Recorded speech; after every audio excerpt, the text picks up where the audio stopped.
महायुती सरकार विरोधात महाविकास आघाडीचं जोडे मारो आंदोलन।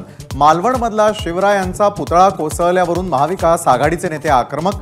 ठाकरे पवार पटोलेंचा आंदोलनात सहभाग।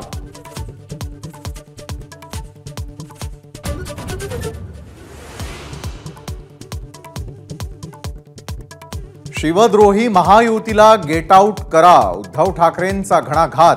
तर महाविकास आघाडीला 2 वर्षांपूर्वी गेट आउट केलं। मुख्यमंत्री शिंदेंचा पलटवार।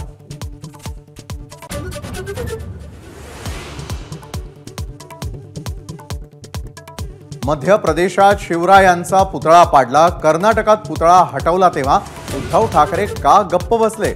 फडणवीसांचा सवाल। तर विकास कामं सोडून राजकारण करतायत अजितदादांचाही निशाणा।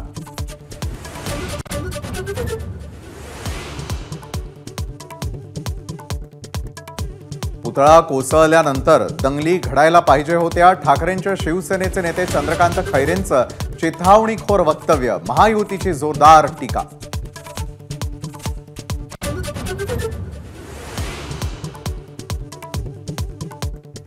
राज्यभरामध्ये भाजपचंही महाविकास आघाडीला प्रत्युत्तर आंदोलन। पण बडे नेते आंदोलनापासून दूरच। शिवद्रोही आपल्या विरोधात रस्त्यावरती उतरल्यात ठाकरेंचा टोला।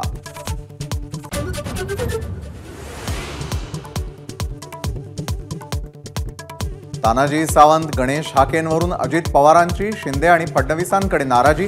नागपुरातील बैठकीतही इनसाइड बातमी माझावर। महायुतीच्या नेत्यांसाठी गाईडलाईन ठरवणार।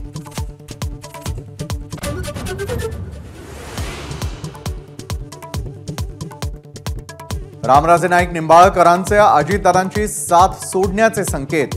रणजित सिंग निंबाळकर गोरेन विरोधामध्ये नाराजी। तुतारी वाजवायला किती वेळ लागेल?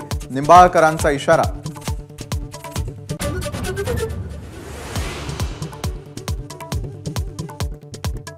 महायुतीचं जागा वाटप 10 दिवसात जाहीर करणार। चंद्रशेखर बावनकुळेंची माहिती। छोट्या मित्र पक्षांचाही विचार होणार। जिंकेल त्याला जागा, हे महायुतीचं सूत्र।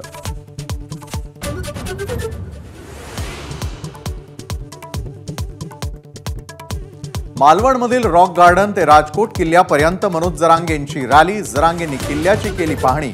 महाराजांच्या पुतळ्यावरून राजकारण नको, जरांगेंचं आवाहन।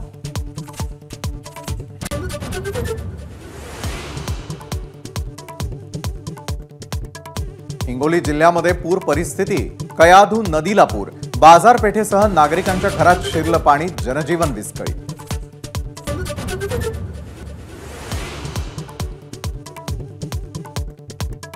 लालबाग परळ परिसरामध्ये बाप्पांच्या आगमनाची लगबग। ढोल ताशांच्या गजरात अनेक बाप्पा मंडपात दाखल।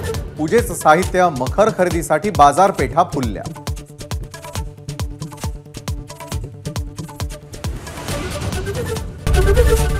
एबीपी माझा, उघडा डोळे बघा नीट।